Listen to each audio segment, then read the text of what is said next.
നന്ദേട്ടാ,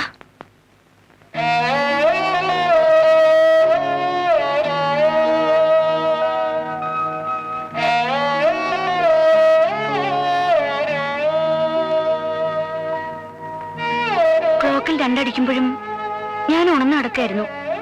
നന്ദേട്ടൻ എന്താ ഇവിടെ അങ്ങ് കിടന്നുകളഞ്ഞത്? എവിടെങ്കിലും കിടന്നാ പോരെ? ഇന്നലെ രാത്രിയിലത്തെ മൂഡ് മാറിയില്ലെന്ന് തോന്നുന്നു. ചായ കുടിക്കേ? അവിടെ വെച്ചേക്ക്. നന്ദേട്ടൻ എന്തു പറ്റി? എന്നോട് എന്തെങ്കിലും ദേഷ്യം ഉണ്ടെങ്കിൽ തുറന്നു പറയണം. ഈ അവഗണന എനിക്ക് സഹിക്കാൻ പറ്റില്ല.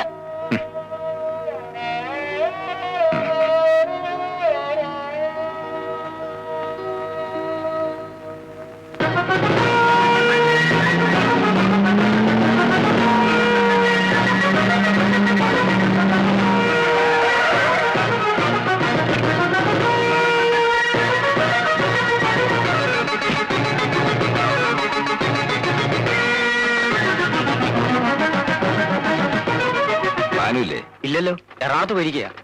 എപ്പോ വരും? നാളെ വരും.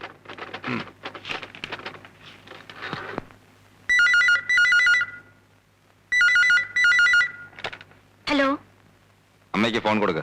നന്ദേട്ടാ, ഇത് ഞാനാ, ആതിര. അമ്മയ്ക്ക് ഫോൺ കൊടുക്കാൻ. ആരാ മോളെ? അമ്മയ്ക്ക് ഫോൺ.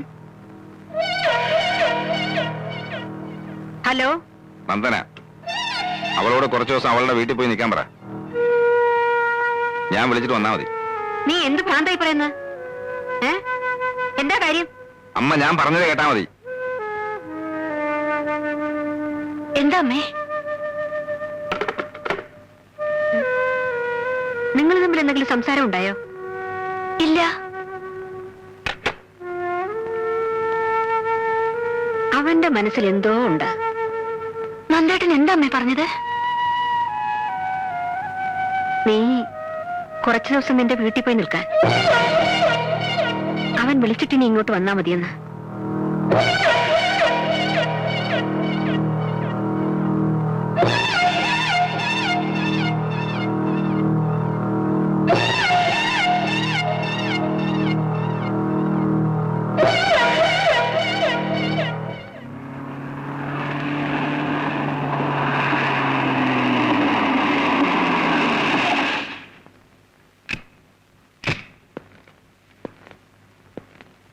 എന്തു പറ്റി? അവള് പോയില്ലേ? ഇല്ല. കാര്യമറിയാതെ അവളെ പറഞ്ഞു വിടുന്നത് ശരിയല്ലെന്ന് എനിക്ക് തോന്നി. ഒരു രാത്രി കൊണ്ട് ഇവിടെ എന്താ ഉണ്ടായേ? അമ്മ അത് അറിയണ്ട. അമ്മയ്ക്കറിയണം. വീട്ടിൽ പറഞ്ഞു വിടാൻ മാത്രം എന്ത് തെറ്റാ അവള് ചെയ്തത്? അവള് ചീത്തയമ്മേ.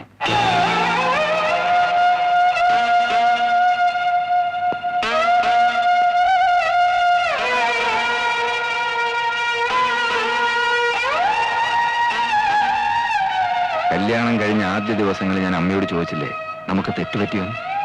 തെറ്റുപറ്റിയെന്ന് ഇപ്പൊ ബോധ്യമായി. അവളും ഭാനും കൂടെ എന്നെ പറ്റിക്കായിരുന്നു. നിന്നോട് ഇതൊക്കെ ആര് പറഞ്ഞു? എന്റെ കൈ തെളിവുണ്ട്. അവക്ക് പോലും നിഷേധിക്കാൻ ഒക്കാത്ത തെളിവ്. അവളിപ്പം നിന്റെ ഭാര്യ മാത്രമല്ല, നിന്റെ കുഞ്ഞിന്റെ അമ്മ കൂടെയാണ്. ശരിക്കും ആലോചിച്ചിട്ട് വേണം പറയാൻ. ഞാൻ ഒത്തിരി ആലോചിച്ചിട്ടെടുത്ത തീരുമാനമാണ്. ഇനി അവൾ ഇവിടെ നിന്നാ എനിക്ക് ഭ്രാന്ത് പിടിക്കും.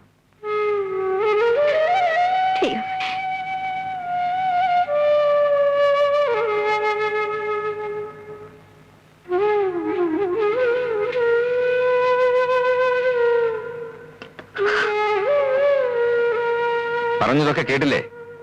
ഇനി കൈക്ക് പിടിച്ച് പുറത്തു കൊണ്ടുവന്നാക്കിയേ പോകുമെങ്കിൽ അങ്ങനെയും ചെയ്യാം.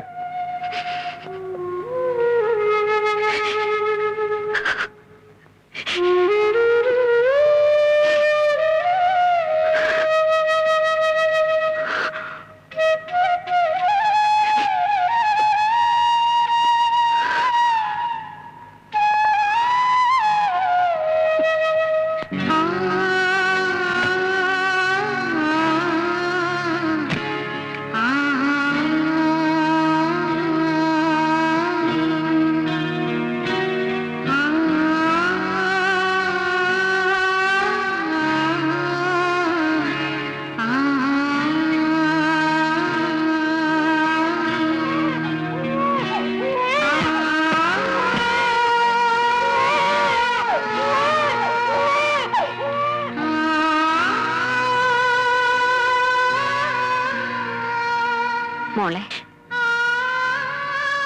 ഞാൻ കാരണം നന്ദേട്ടന് ഭ്രാന്ത് പിടിക്കണ്ട. എന്നെ പിടിച്ച് പുറത്താക്കുന്നതിന് മുൻപ് ഞാൻ സ്വയം പൊയ്ക്കോളാം. പോട്ടെ അമ്മേ.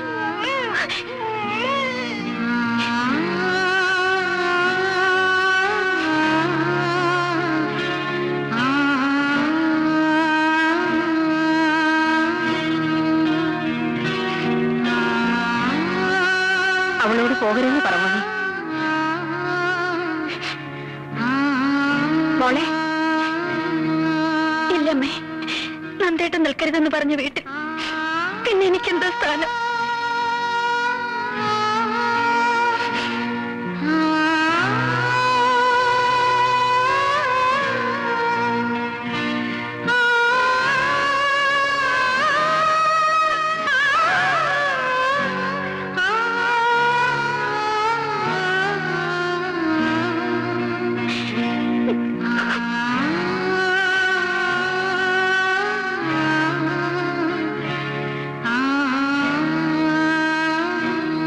താനെന്തിനാ ഇപ്പൊ ഇങ്ങോട്ട് വന്നേ?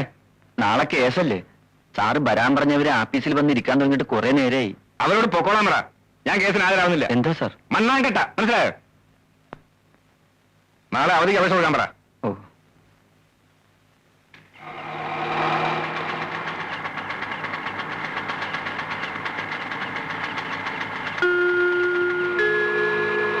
അയ്യോ, മോളല്ലേ? ഇവളെന്താ ഈ നേരത്ത്?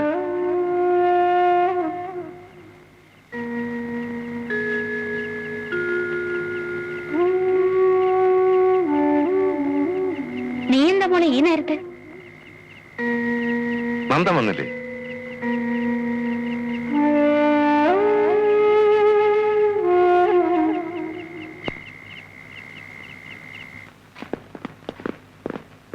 സാറേ, ഇന്ന് വിസ്താരം നടക്കുന്നു വന്നില്ല. അതെന്താണോ?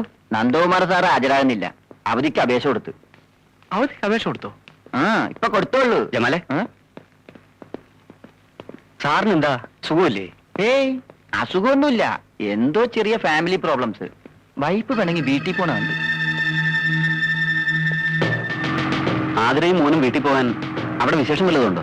ആ, ഒരു ചെറിയ വിശേഷമുണ്ട്. നന്ദേട്ടൻ ഓഫീസിൽ വന്നിരുന്നു എന്ന് അറിഞ്ഞപ്പോഴേ ഞാൻ വിചാരിച്ചു എന്തെങ്കിലും വിശേഷം കാണുന്നു. ഞാൻ അമ്മയുടെ വീട്ടിൽ പോയിട്ട് കുറച്ച് ദിവസമായി.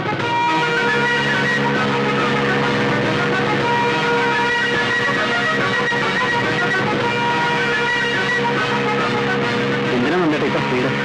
നിങ്ങൾക്ക് പോയാൽ പറയും.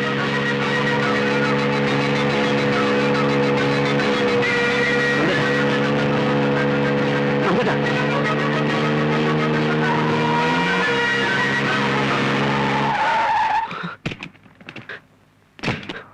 ഏത് നരകത്തിലെ കിടന്നറിയാതെ ഞാൻ ഈ വണ്ടി കയറില്ല.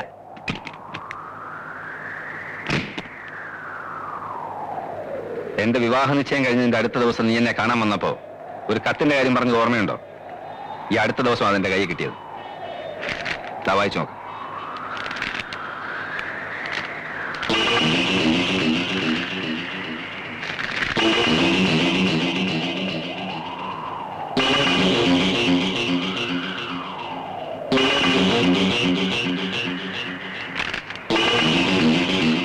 ആ കാമുകൻ നീയല്ലേ?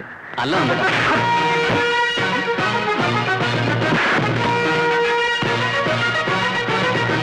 പിന്നെ ആരാടാ പട്ടി? നന്ദേട്ടാ, ഞാൻ പറയുന്നത് കേൾക്ക്.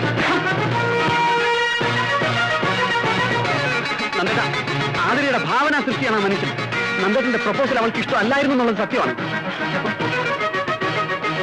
ഒരു പുരുഷനെയും കണ്ണിൽ പിടിക്കാത്ത ആതിരയ്ക്ക് അവളുടെ സങ്കല്പങ്ങളുമായി ഒരു ബന്ധവുമില്ലാത്ത നന്ദേട്ടന്റെ ആലോചന മുടക്കാൻ അവൾ കണ്ടെത്തിയ വഴിയാണ് ഈ കത്ത്. അല്ലാതെ ഇതിൽ യാതൊരു സത്യാവസ്ഥയില്ല. കൊള്ളാം നിന്റെ കണ്ടുപിടുത്തം. പെണ്ണുങ്ങളെ വശീകരിക്കാൻ മാത്രമല്ല നിനക്ക് വിരുത്. നീ ഒരു പഠിച്ച കള്ളന. സാക്ഷികളെയും കള്ളസാക്ഷികളെയും തിരിച്ചറിയാനുള്ള ബുദ്ധി എനിക്കുണ്ട്. ഞാനിപ്പോ എന്ത് പറഞ്ഞാലും നന്ദേട്ടന് മനസ്സിലാവില്ല. നന്ദേട്ടന്റെ മനസ്സിൽ നിറയെ സംശയങ്ങളാ. അതേടാ, സംശയമാ.